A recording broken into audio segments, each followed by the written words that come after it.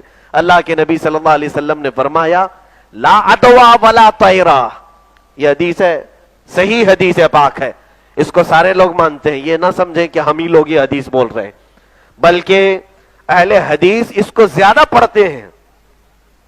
لا عدوا ولا طیرا یعنی کوئی بیماری ایک سے دوسرے کو نہیں لگتی، اور کوئی بھی اپشگن اسلام میں ہے ہی نہیں کہ فلاں شیشہ گر گیا تو یہ ہو جائے گا، وہ کاغذ گر گیا تو یہ ہو گیا، بلی ٹیڑھی گئی تو یہ کام ہو جائے گا۔ اپشگن کا نام اسلام میں ہے ہی نہیں، کسی کی وجہ سے کچھ ہوگا ایسا نہیں ہے۔ لا عدوا ولا طیر، حدیث میں ایک کی بیماری دوسرے کو نہیں لگتی۔ ایک حدیث میں پاک میں اس کے متعلق آپ کو سنا بھی دوں۔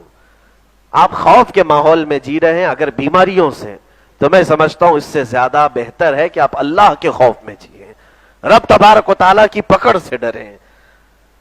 رسول کریم صلی اللہ علیہ وسلم کے پاس ایک صحابی آئے، ان کے اونٹ کو کھجلی ہو گئی تھی، ان کے اونٹ کو کھجلی ہو گئی تھی۔ دیکھیں یہ بہت ہی باریک چیز ہے کہ عقیدہ سب کو اس پر آ جانا، یہ ایمان کی بہت بڑی بات ہے، اس میں آزمائش بھی ہوتی ہے ہماری، ہم خود ان آزمائشوں سے گزرے ہیں، میں آپ کو بتا رہا ہوں۔ ان کے اونٹ کو کھجلی ہو گئی، وہ صحابی آئے، حضور سے کہا یا رسول اللہ صلی اللہ علیہ وسلم میرے اونٹ کو کھجلی کی بیماری ہو گئی، کچھ بتا دیں آپ۔ کیسے ہو گئی؟ ہم بھی یہی پوچھیں گے۔ اللہ کے نبی صلی اللہ علیہ وسلم نے جب یہ سوال کیا، اس صحابی نے کہا ارے وہ فلاں آدمی ہے، اس کے اونٹوں میں کھجلی تھی، ایک دن میں اپنے اونٹ کو وہاں لے کے گیا، یہ کھجلی وہاں سے لے کے آ گیا ہے۔ یہی باتیں ہم بھی کرتے ہیں۔ اللہ کے نبی صلی اللہ علیہ وسلم مسکرائے اور فرمایا اچھا اس کے اونٹوں کو کہاں سے کھجلی آئی؟ جس کے اونٹوں کے پاس تیرا اونٹ گیا تھا، اس کے اونٹوں کو کہاں سے آئی؟ صحابی نے کہا وہ تو بیماری اللہ نے دیا ہے۔ کہا ہے میرے صحابی تو یہ عقیدہ کیوں نہیں رکھتا کہ تیرے اونٹ کو بھی بیماری اللہ نے دیا ہے؟ یہ وقت ایسا ہے کہ ہو سکتا ہے یہ بیماری دینے کا وقت ہے، اللہ تبارک و تعالیٰ نے طے کر لیا ہے اس کو دینا ہے، اس کو دینا ہے، اس کو دینا ہے۔ وہ ایک وقت میں سب کو وہ بیماریاں دیا، یہ نہیں کہ اس کی بیماری اس کو، اس کی بیماری اس کو۔ اللہ قادر مطلق ہے، وہ چاہے تو کروڑوں میں سے ایک کو بیماری دے اور کسی کو نہ دے، اور چاہے تو 99 لوگوں کو دے دے، ایک کو بچا لے۔